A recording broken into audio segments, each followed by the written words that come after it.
A century ago, pioneers from the old world and the new ventured over unexplored trails and uncharted seas to begin life again in a new land. Yesteryear, months of weary, uncertain travel. Today, man reaches new horizons in hours and minutes. The two largest bridges in the world, symbolizing both pioneer vision and modern courage in the conquest of space and time. Between these two great bridges, in historic San Francisco Bay, is an inspiring tribute to the achievements of our time. Here is a dream come true, the Golden Gate International Exposition on man-made Treasure Island. The eye is first thrilled by the colossal elephant towers at the entrance portals of a walled city of massive buildings, exotic, inspiring. Reminiscent of the colorful Spanish influence in the early West, in the days of senoritas and caballeros, are the graceful gay dances of old Spain.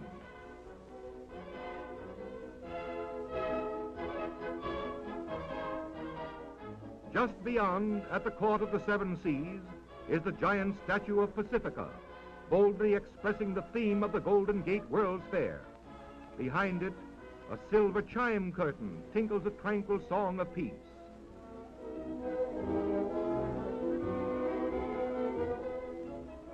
Pacifica is a massive sculptured figure 80 feet high.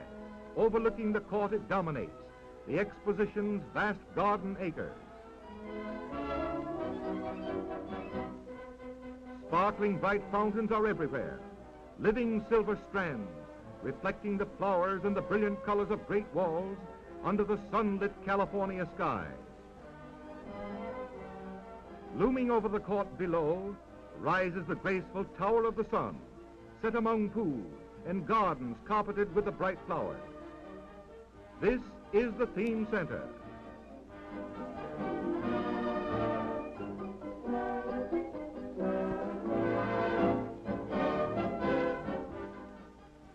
Its lofty spire, the highest structure of the fair, reaching to the sky, is a beacon seen from the surrounding hills.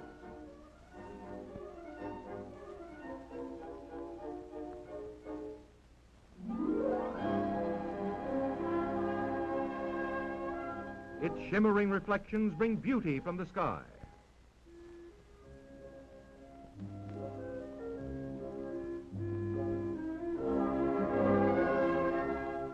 The spirit of the dance expresses, in music and in motion, all the static grace of the courts and the buildings.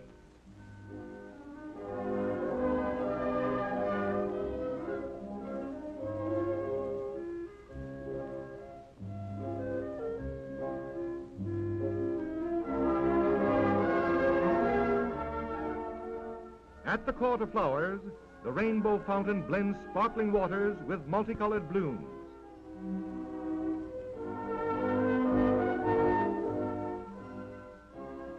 This charming setting frames the statue of the girl and the rainbow.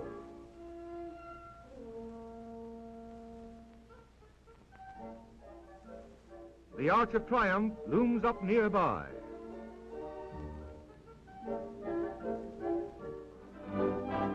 The Gayway is a popular center of the fair.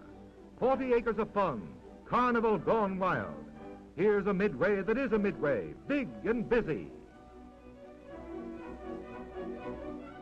Every kind of entertainment, old and new. Streets of the world with foreign villages grouped around the central plaza. Colorful pavilions, theaters, shops and restaurants. Daring sideshows. And the milling thousands laugh and play.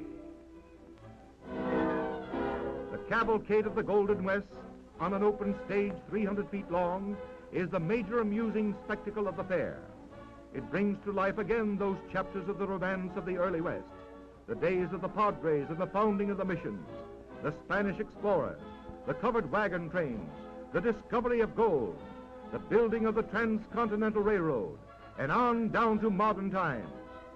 Here the Old West lives again in all its glory.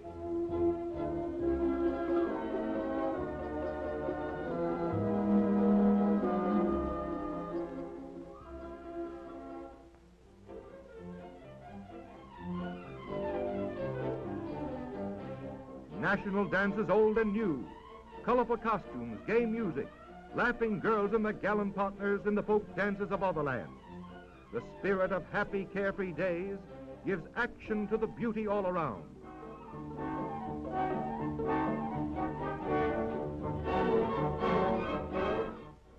A replica of an old mission brings to this fairyland a reminder of the influence of the cross in the early progress of the West.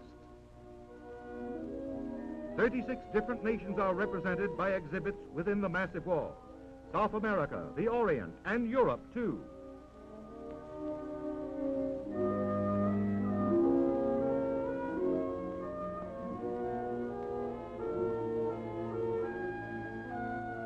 The Far East makes a friendly visit. A Japanese Samura house set in an ancient garden typifies the finer traditions from across the wide Pacific. Here is told the story of Japan, contrasting the old with the new. And friends from down yonder greet us at the Australian building with rare exhibits from the Antipodes. Far off Indochina proudly shows art of centuries ago to the people of today. The wide Pacific promenade leads to the impressive Chinese village. A unique exhibit created by old friends, it mirrors all the majesty and romance of Cathay, old and new. An authentic reproduction of a Chinese walled city. Tea gardens and native bazaars, temples with pagan gods and their fantastic decoration of dynasties long vanished.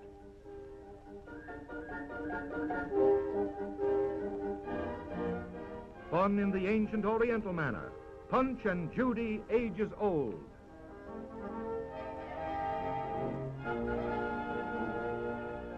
And looking down on this bit of old China are the quaint pagodas of song and story, marking their exotic design against the sky. Sampans and junks sail again on a miniature sea. Pacific House is the fair center for all the far-flung nations across the western seas. The new in art plays its part too. It is dominantly expressed in the massive murals of the Federal Building, telling in pictures a history of a nation, bold of line, daring in color.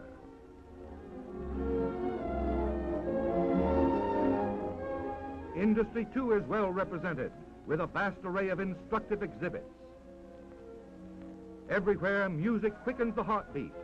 Dances of old Mexico respond to the soft strumming of guitar.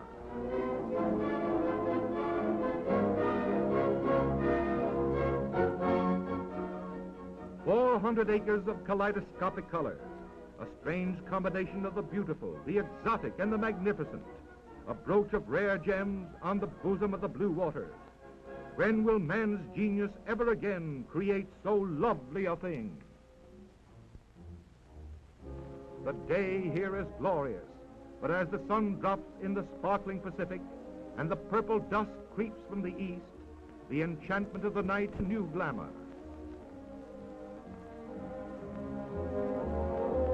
Tinted illuminations of nocturnal harmony painted with great brushes of light, glittering in the dark, a veritable fairyland with changing colors of blue and rose and green. Fountains become living rivers of fire. Columns of luminous vapors rise to the stars, which seem reflected 1,000-fold on Treasure Island in the bay, proclaiming peace to all men, and through it, progress and greater things for all the world.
field.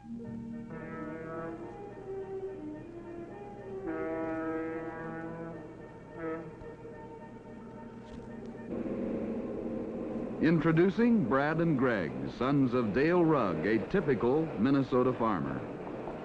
Minnesota annually ships large quantities of meat and other agricultural products to consumers throughout the United States and in foreign countries. Gee whiz, look at all them Hormel cars. Yeah, wonder what's in them and where they're going. Hey, I know what. Let's write a letter and ask if we can visit the plant. Dad will take us, I bet.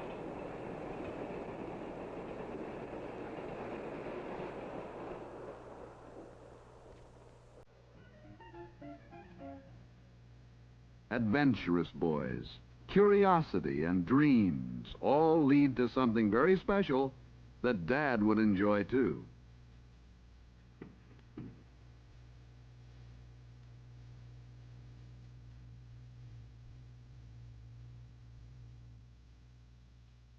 Gentlemen, we would sure like to visit your plant. My dad said he would come with us if you would let us take a tour. Please let us know. Yours truly, Greg and Brad Rugg. It's fun to write a letter and look forward to a reply.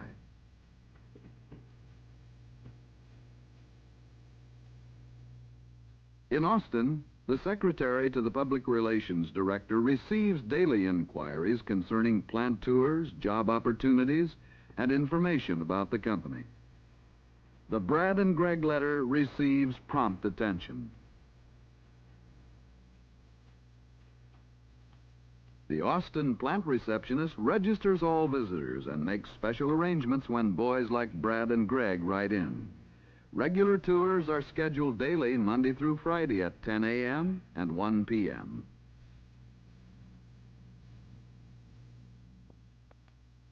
Has the anxiously awaited letter arrived today? Yes, there it is, addressed to Brad and Greg. Dear boys, we are pleased to inform you that arrangements have been made for you to take a tour of the Hormel plant.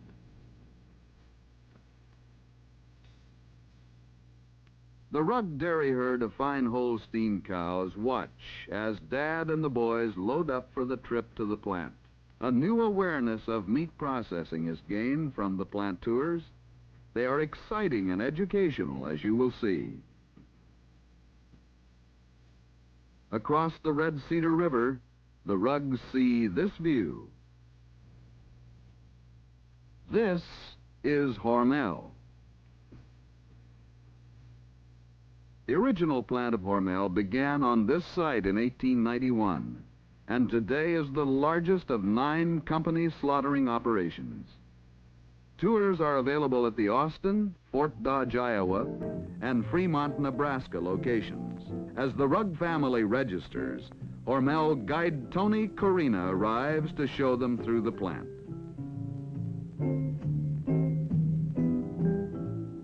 Hormel has 15 processing plants, 6 distribution centers, and licensing arrangements for the manufacture of special products in Canada, Ireland, England, and Venezuela.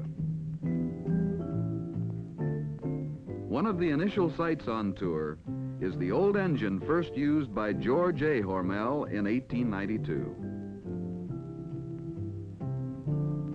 A display of popular Hormel products. More than 750 different items are produced here, some of which are Spam, Cure 81 ham, Hormel chili, Dinty Moore beef stew, Range brand bacon, and dry sausage.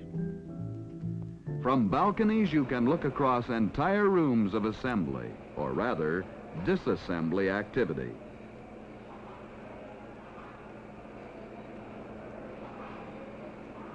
The Rugg boys watch as hog carcasses are broken down into primal cuts.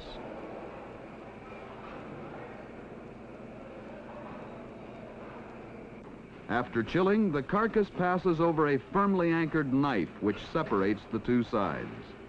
This is the first step in the disassembly of the pork side.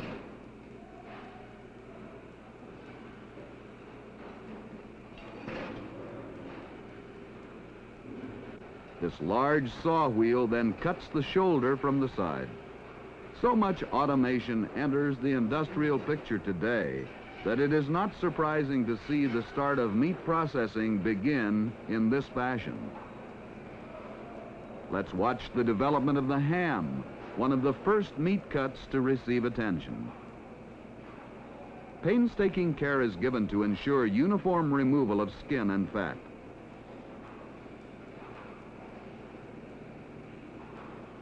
A close inspection of the ham follows. The hams slide down a chute to the floor below, where they are fed onto the automatic scaling line.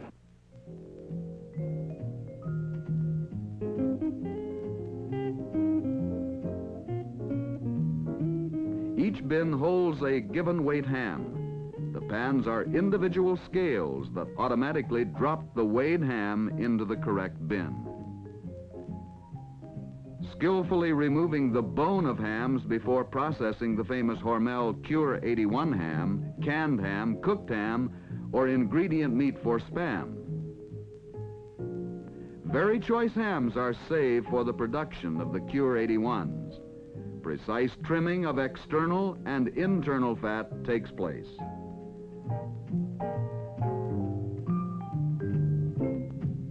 Smoking of the Cure 81 hams is also done with care. Appealing color and unmatched flavor is developed in the smoking process.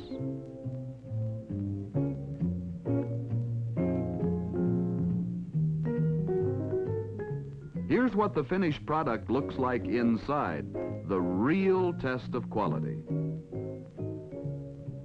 Back to the pork cut, the story of bacon. First, spare ribs are removed. Bacon comes from the side meat next to the ribs.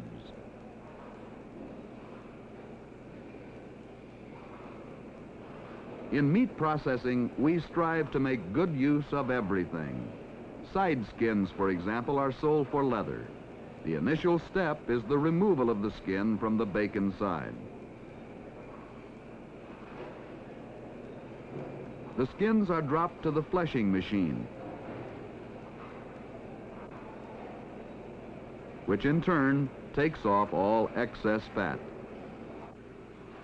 The bacon sides are mechanically trimmed as they move along the production line.